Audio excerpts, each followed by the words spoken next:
चापलूसी एक वक्त तक अच्छी लगती है। एक डबल रोटी में भी ज़्यादा मक्खन लगा देते हैं ना तो अच्छा नहीं लगता।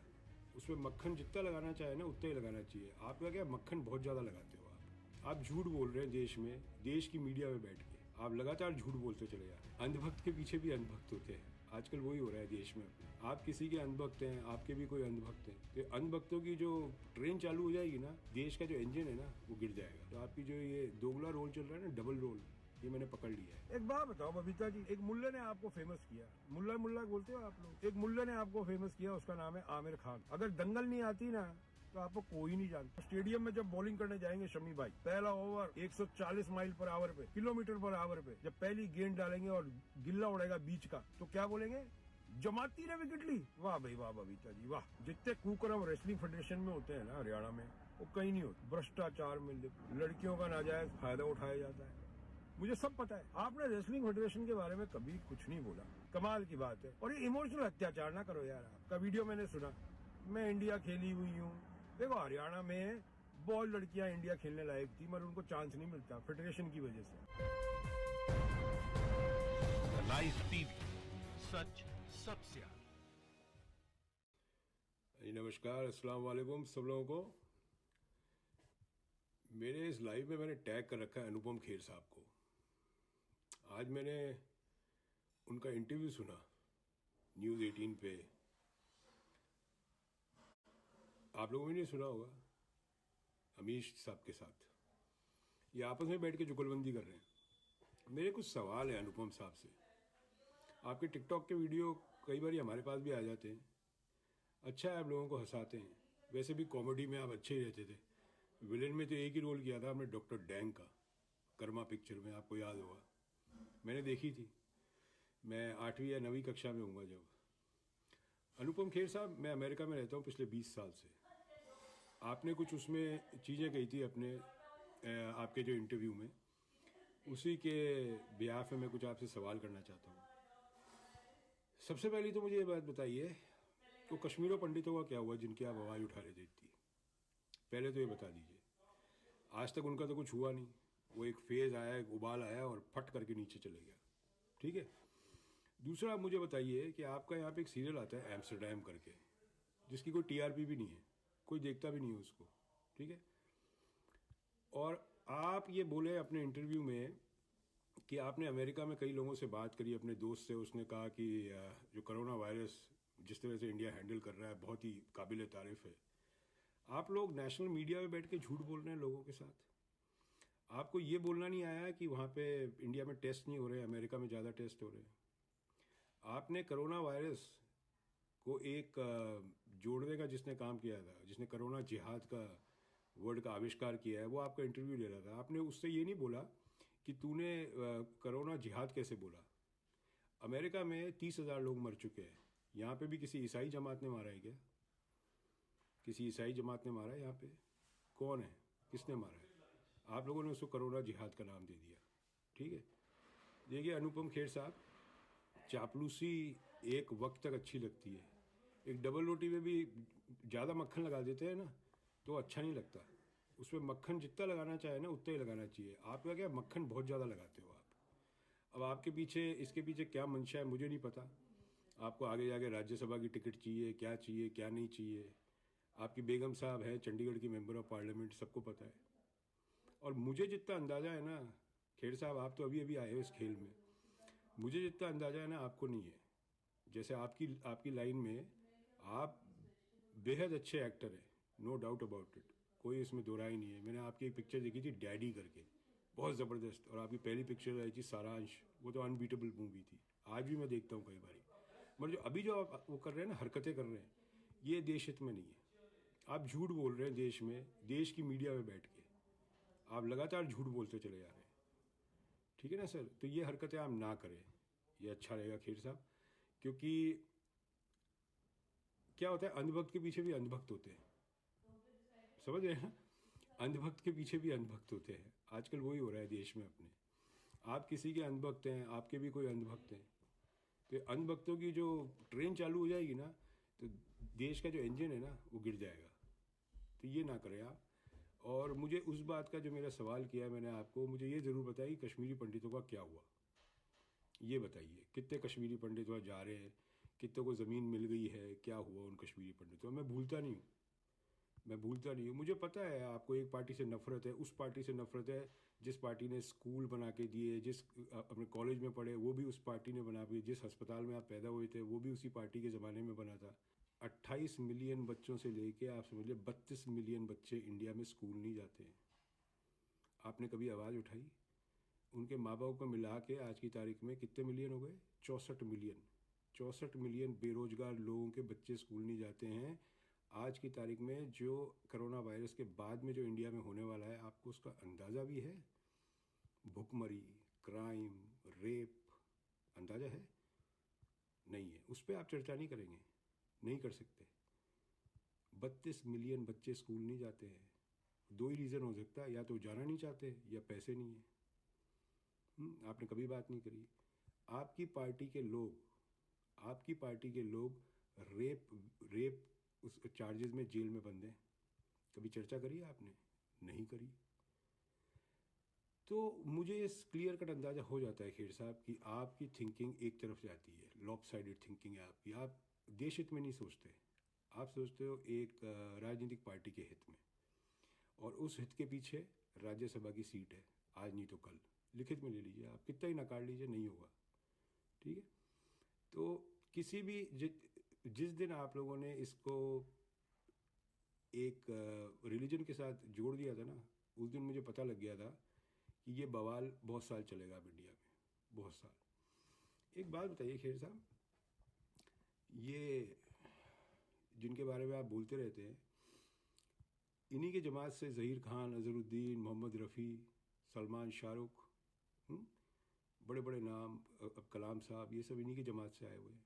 और मैं आपको एक और बता दूँ, जिस जमात के ऊपर आप लोग इतना चिल्ला रहे हैं ना, देश के अंदर 80% मुसलमान उस जमात के ख़िलाफ़ हैं। 80%। आपको इतने मुसलमान नहीं जानते होंगे खेर साहब जितना मुझे जानते हैं, समझ दीजिए। मेरी तो कोई फिल्म भी नहीं आती, मैं कोई एक्टर भी नहीं हूँ, मैं कोई सेलिब्रिटी भी नहीं हूँ। ठीक है। मैं आपकी तरह एक्टिंग भी नहीं करता, और ओवर एक्टिंग मुझे आती नहीं है। तो आपने एक जमात को लेकर सारे मुसलमानों को कटघरे में खड़ा कर दिया। अब मैं बताऊँ इसका क्या इफेक्ट होगा आने वाले टाइम में। आपको पहले ही बता देता हूँ, मैं हरदम बता देता हूँ।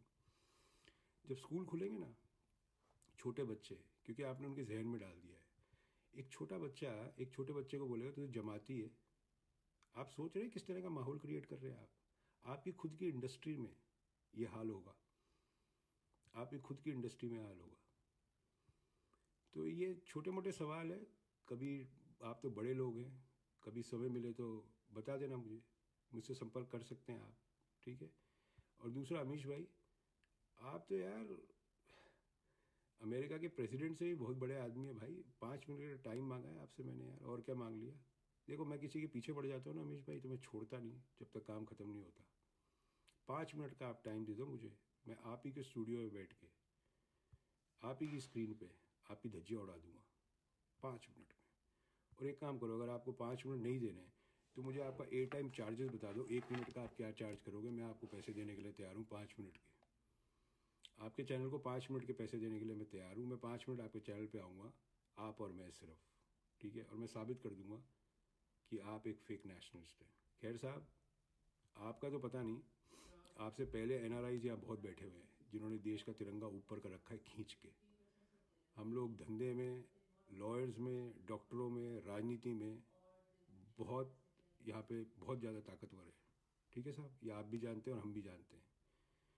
तो वहाँ तो आप कुछ और बोलते हो इंडिया में बैठ के, और यहाँ कुछ और बोलते हो बैठ के। तो आपकी जो ये दोगला रोल चल रहा है ना, डबल रोल, ये मैंने पकड़ लिया है। बबीता फोगाट जी, राम राम। हमारी छोरियों छोरों से कम है क्या? ना भाई ना, कौन बोले कम है? ना कोई कम नहीं है, बहुत आगे, बहुत आगे। ओ बबीता जी, अभी मैंने सुना आपने तो बवाल कर दिया है।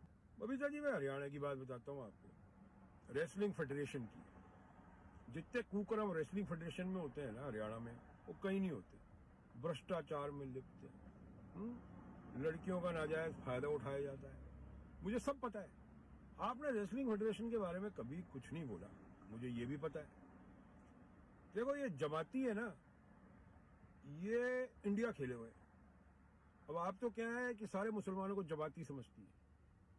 ये इंडिया खेले हुए हैं और इंडिया के लिए वर्ल्ड कप भी जीते हैं। जहीर भाई, शमी भाई, इरफान भाई, अजहर भाई, 15-15, 20-20 साल।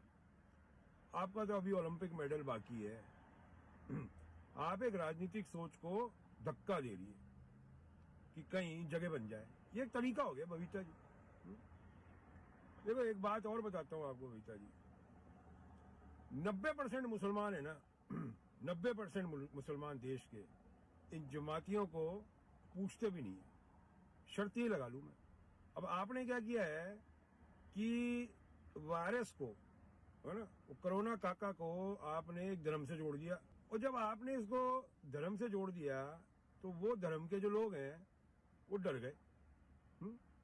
अब डर के मारे वो सारी हरकतें कर रहे हैं।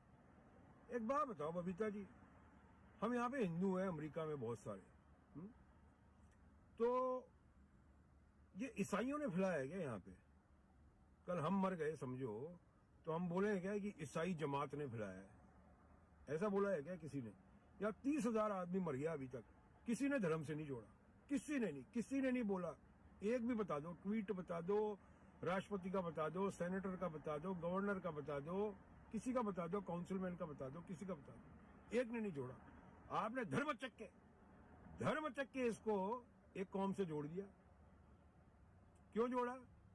क्योंकि वो राजनीतिक सोच जो है ना, जो आपको सोचने के लिए मजबूर नहीं कर रही कि आप लिखने से पहले एक बारी सोचें, ठीक है? तो अब जो आदमी नहीं जानता वो भी जहीर भाई को, शमी भाई को, इन सबको जमाती बोलेगा। मतलब स्टेडियम में जब बॉलिंग करने जाएंगे शमी भाई, पहला ओवर 140 माइल पर आवर पे, किलोमीटर पर आवर पे, जब पहली गेंद डालेंगे और गिल्ला उड़ेगा बीच का, तो क्या बोलेंगे? जमाती ने विकेट ली। वाह भाई वाह बबीता जी, वाह, कमाल की बात है। और ये इमोशनल अत्याचार ना करो यार। आपका वीडियो मैंने सुना, मैं इंडिया खेली हुई हूँ। देखो हरियाणा में बहुत लड़कियां इंडिया खेलने लायक थी मगर उनको चांस नहीं मिलता, फेडरेशन की वजह से, रेसलिंग फेडरेशन की वजह से। मैं जानता हूँ, तो मेरे से मत भिड़ना।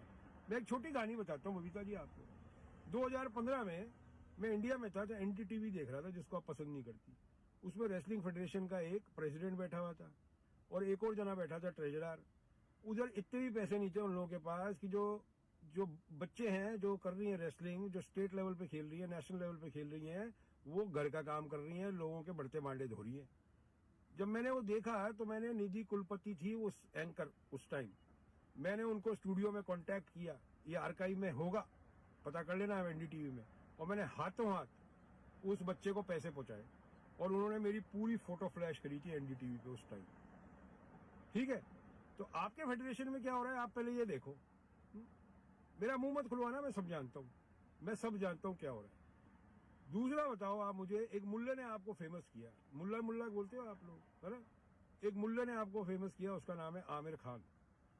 अगर दंगल नहीं आती ना तो आपको कोई नहीं जानता, कोई नहीं, ठीक है ना? तो किसी भी धर्म से इस बीमारी को ना जोड़े। अगर आप इस बीमारी को किसी धर्म से जोड़ेंगे तो वो देश के लिए हानिकारक होगा, क्योंकि ये बीमारी जाने के बाद भी कई बीमार निकलेंगे। फिर आप ढूंढते रहना कौन सी जमात से आया। जमात तो जनरल वर्ड है ना, जैन जमात भी होता है, ब्राह्मण जमात भी होती है, आप लोग दलित भी करते हो, वो भी एक जमात होती है। जमात तो एक जनरलाइज वर्ड है, ठीक है? तबलीगी जो आपने उसमें जोड़ा है, मैं आपको गारंटी कर देता हूँ इस बात को, आपको इतने मुसलमान नहीं जानते जितने मुझे जानते, ठीक है ना? ऊपर लेवल पे जो बैठे हैं वो तबलीगी जमात को मानते भी नहीं है, ठीक है? तो इन लोगों का फायदा, इन लोगों की गलतियां जो इनसे हुई है वो सब बोल रहे हैं गलती हुई है, मगर उस पर इतना बड़ा बवाल करना नहीं।